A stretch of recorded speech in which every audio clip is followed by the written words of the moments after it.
Hi, everybody. I'm Joey Florence, and as you may have already heard, Canadian Abilities Foundation's Power Up program, funded by the RBC Foundation, is designed to help you uncover the hidden job market and find ways to better access opportunities. As part of our ongoing Power Up video series, I'm happy to introduce Eunice Kirkpatrick. Eunice is the president and CEO of YMCA Northumberland. A native of Scotland, she studied business at Caledonian University and spent a decade in travel industry before immigrating to Canada. She joined the YMCA over 35 years ago, advancing through a range of frontline and leadership roles before assuming the role of CEO in 2017. Eunice is committed to strategic growth across Northumberland County, expanding programs and services to more people and communities, and increasing access to mental health and well-being programs to meet rising community needs. Together, we're going to be talking about growing in the workplace, how to learn and take and give feedback, and work on our adaptability. We'll learn what it means to grow without feeling overwhelmed and understand that mistakes are normal, how we can accept feedback, take small steps, and build resilience over time.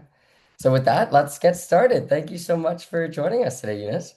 You're welcome. Yeah, looking forward to it. Yeah. Yeah, it's so great that we're talking about specifically this topic. I find it so interesting because a lot of the time, when you're going into the workplace, there's always these thoughts of, am I going to do this right? Am I in for certain things I'm not going to expect? Is there anything that you would kind of give first off, any strategies that might help you deal with change or unexpected challenges? Yeah, actually, well, I guess as leaders, we have to be prepared for long-term thinking and strategies and forecasting. We live that life. And that's important, because we usually like to look forward 5, 10 years and what we're going to do with our business. And that is really the right approach. However, I want to reflect back on the pandemic and where things changed. So you talk about unexpected challenges and how do you address something where there's no playbook? And every day, you're thinking on your feet. Many decisions were coming at you, and you had to do your due diligence to answer the appropriate questions. And what I would always rely on, I'd go back to our mission and our core values, but also peer support throughout the YMCA Federation across Canada. That was very, very helpful to keep us steady, right the ship, because again, nobody knew what to expect. So that was the first time in my career of 35 years that things weren't flowing like they should. And successfully, we came through the pandemic successfully. We're a healthier organization because of it. And here we are today and growing within our community. So lessons learned, lots of lessons learned. Totally, totally. And thank you for sharing that. Yeah, and it's so important to talk about, the way you said, there's a playbook and it might not always go as planned, right? And I think that's so important. A question that kind of comes to mind is what do you do to stay emotionally steady during stressful times or weeks or things like that? Yeah. So I've had many years to perfect that, or I don't think I'm quite there yet. But I think it's really important to take time and thinking time. It's important in our roles as leaders that you have to take that time to reflect. And we're always in that mode of constructive feedback and the day-to-day operations, but also strategically, there's decisions that lie ahead of us. But um, thinking time is really important because it gets things back into perspective. And I feel these are the things that I need to focus on more still in my role as a leader is talk about the good things. And some of the things I do want to share with you in this last year and a half. For example, we've opened a new health and fitness aquatic centre north of our county in collaboration with the municipality. We opened 2 new childcares with 47, 48 spaces in rural communities in Northumberland. We also opened 15 space licensed care. And this week, we're launching the new youth hub, which is funded by the province and of which the YMCA is a collaborative partner, and that's on Friday. So all of Wow. these things, yeah, we've really expanded our reach, extended our reach, and that's our mission. And so taking time to celebrate. And I don't think in any employment place we do enough of that. So that's an important piece. Yeah. I love that. Thank Mhm. you so much for sharing that. Yeah, taking the time to celebrate the small wins, the big wins, everything in between. Yeah. Something that comes to mind, you said, as part of all this too, is taking and understanding constructive feedback. What helps you accept feedback Yeah. without taking it personally? I think a lot of the times, I do this too. Mhm. There's so many times that someone, is giving you feedback to help you work better or find a different way to do something that you might have not thought of. And I Yeah. find a lot of the time I'm quite down on myself, oh, I did something wrong or oh, I shouldn't have done it that way. And so I guess a question for you is in all of that and having all those changes, how did you accept feedback without really taking it personally? I think that that's a great question. And it is important to keep professional and personal out of any dialogue.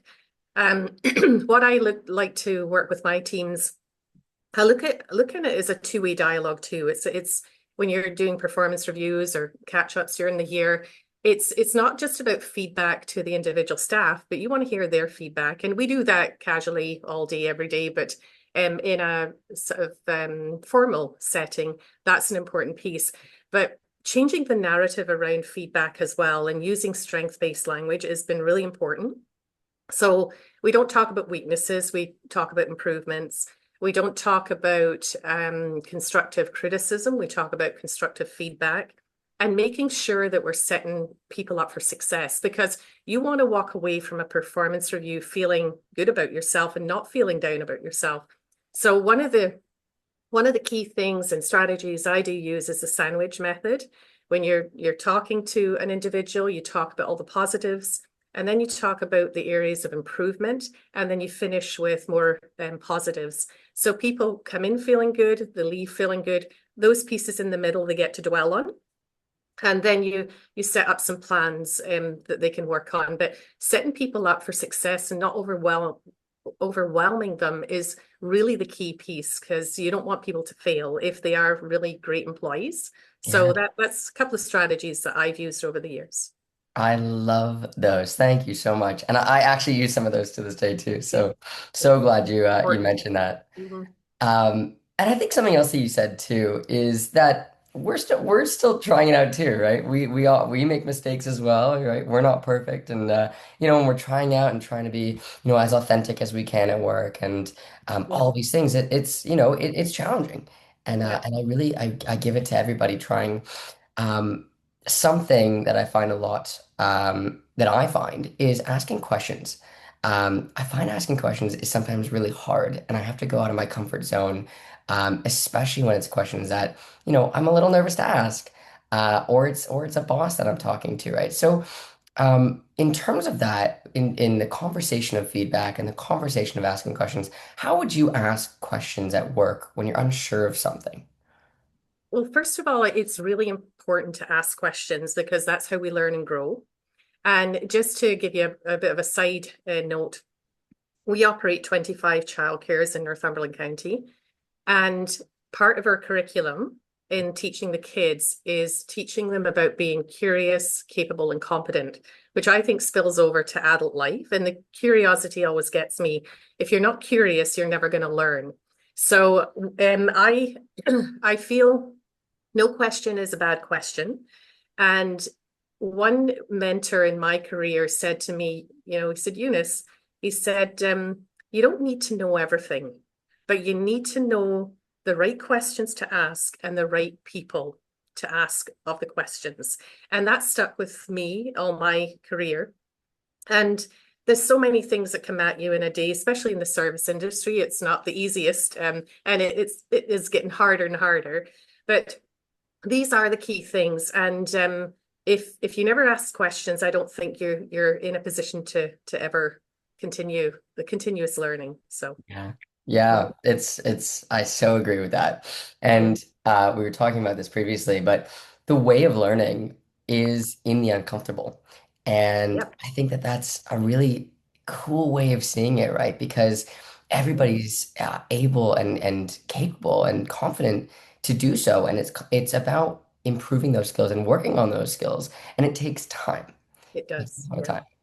Yeah. Um, so something that I would ask about that is, how can someone notice the moments when they feel most capable and most confident?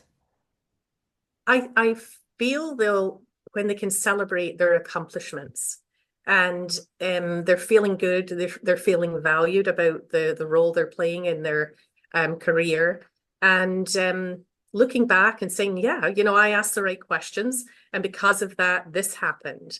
And if I'd sat quietly in the corner and never come forward, um, maybe there wasn't the program wouldn't have developed like it should, or maybe that person wouldn't have accelerated in their career. So there's, if you ask questions, it's empowering, Mhm. both in your employment, also in your home life as well, because you grow all the way around. Yeah. Yeah, totally. Totally. And I don't have too many more questions Mhm. to ask you today, but I think a question that I like to leave off with is how do you keep yourself open to learning, even when something might feel hard or difficult, and pushing through that with resilience? Yeah. Well, in the Y, there's always lots of opportunity to learn and develop. And I am personally a very curious individual, and I like to learn. I like to be challenged, and that's just me personally. But oftentimes things will come across my desk, and it puts you in that uncomfortable, and you think, "Oh, do I have to deal with this?" So, back in the day, I'd have pushed it to the bottom of the pile, hoping it would disappear, and Yeah. I'd never find it again, but unfortunately it does surface again. So I think my strategy nowadays is when it comes there, you deal with it, you confront it, and the outcomes of that, it just relieves that pressure of things building up on your desk. But it Mhm. also gives you that, again, a feeling of accomplishment. I've tackled something in my very uncomfortable zone, and now you can add that to your learning curve. So that's what keeps me motivated. Yeah. Amazing. Mm. Absolutely. Thank you so I've learned so much from you already. Just Oh, thank yeah, you. hearing about the way that Mhm. we can learn about our strengths and how we can use our strengths to progress forward in the workplace and even Yeah. just, working on previous things that we've talked about in terms of goal setting and, figuring out what it is that we want to do, using these skills that you had spoken about to say, hey, it's okay if I make a mistake. It's okay if I get some constructive feedback because I can use that to better my work that I do. Yeah. And I think I would rather people ask questions and move ahead, not having the knowledge and then make a significant mistake or error. So there's impact in asking positive impact in asking questions for sure. Absolutely. Thank you so much, Eunice. This was a pleasure. You're welcome. Thank you very much. Yeah.